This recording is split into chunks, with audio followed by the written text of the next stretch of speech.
ये बहुत दिलचस्प बात है क्योंकि भारत में बहुत से लोग सोचते हैं कि शिव के पुत्र भगवान कार्तिकेय की उत्तर भारत में बिल्कुल भी पूजा नहीं की जाती है। ठीक है, लेकिन हम उत्तर भारत के मध्य में मध्य प्रदेश में हैं और यहाँ शिव पुत्र कार्तिकेय को समर्पित एक गुफा है। चलिए चलते हैं।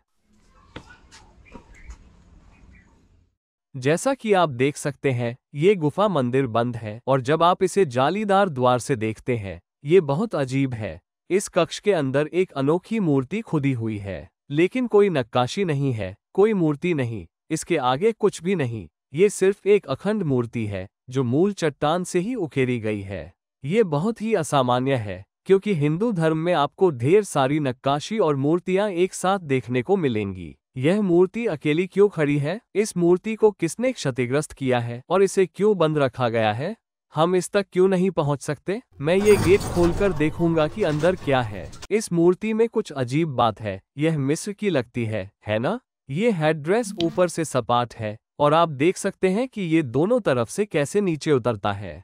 देखो, ये दोनों तरफ से कितना बड़ा और मोटा है। ये बिल्कुल वैसा ही है जैसा आप प्राचीन मिस्र की मूर्तियों में देखते हैं। शीर्ष पर एक सपाट हेडड्रेस जो किनारों पर मोटा होता जाता है और उन्होंने एक बड़ा मोटा हार भी पहना हुआ है। यह आभूषण भी मिस्रवासियों से काफी मिलता जुलता है। हम प्राचीन मिस्र में भी ऐसा ही मोटा चपटा हार देखते हैं, लेकिन बात यही नहीं रुकती, आंखें और भौहें भी मिस्रवासियों जैसी दिखती हैं। यदि आप ध्यान से देखें तो पाएंगे कि आईलाइनर आंखों से आगे तक फैला हुआ है तथा भौहों को भी कृत्रिम रूप से बढ़ाया गया है। यह मिस्र की नक्काशी और चित्रकला की विशेषता है। वे आंखों पर बिल्कुल एक जैसा विवरण दिखाते हैं, उनमें हमेशा आंखों और भौहों से रेखाएं निकलती हैं। लेकिन शायद ये महज इत्तेफाक है ना?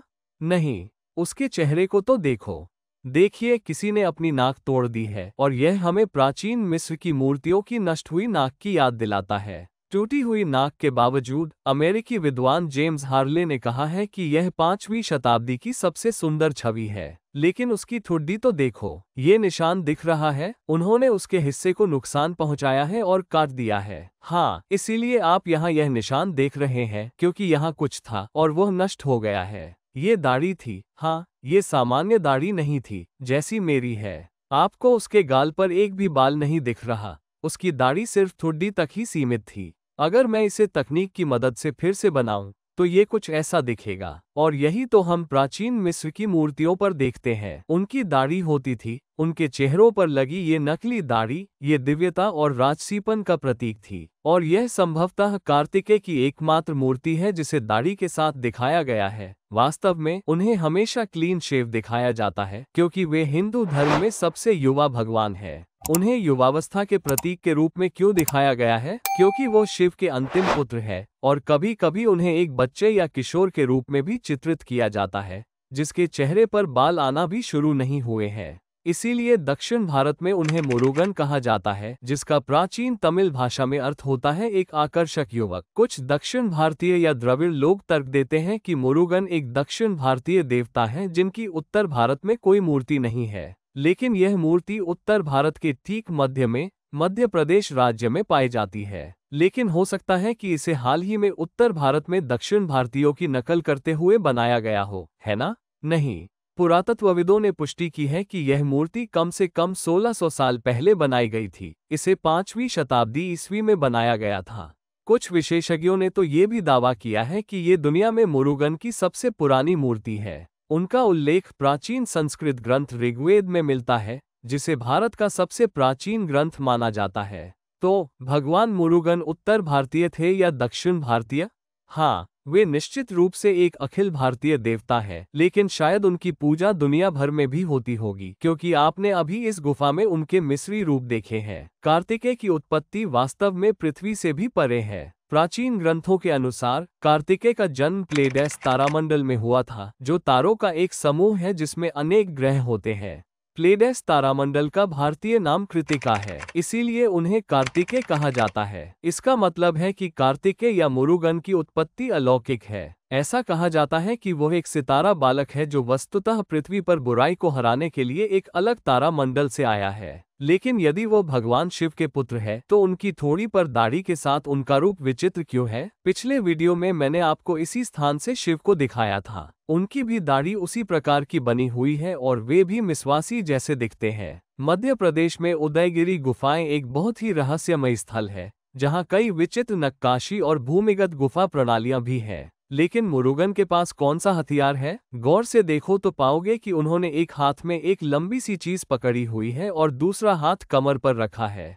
हथियार तो देखो टूटा हुआ है, लेकिन ये कैसा अस्त्र था? शिव अपने शानदार त्रिशूल के लिए जाने जाते हैं और विष्णु अपने अद्भुत चक्र के लिए, लेकिन मुरुगन के बारे में क्या? 4वीं शताब्दी के प्राचीन सिक्कों पर एक भाला अंकित है जो आश्चर्यजनक रूप से सरल है। वेल के नाम से जाना जाने वाला ये भाला कई शताब्दियों तक जीवित रहा है और आधुनिक प्रतिमा विज्ञान में भी इसका स्थान बना हुआ है। इनमें से उल्लेखनीय प्रतिमा मलेशिया में स्थित विशाल प्रतिमा है जो 140 फीट ऊंची है। लेकिन आप वही प्रतिमा देख सकते हैं, एक हाथ में वेल और दूसरा हाथ उसकी कमर पर। अन्य हथियारों के विपरीत वेल को वास्तव में असाधारण कहा जाता है। यह एक अजीब उपकरण है जो किसी भी दुश्मन को हरा सकता है और किसी भी समस्या को हल कर सकता है।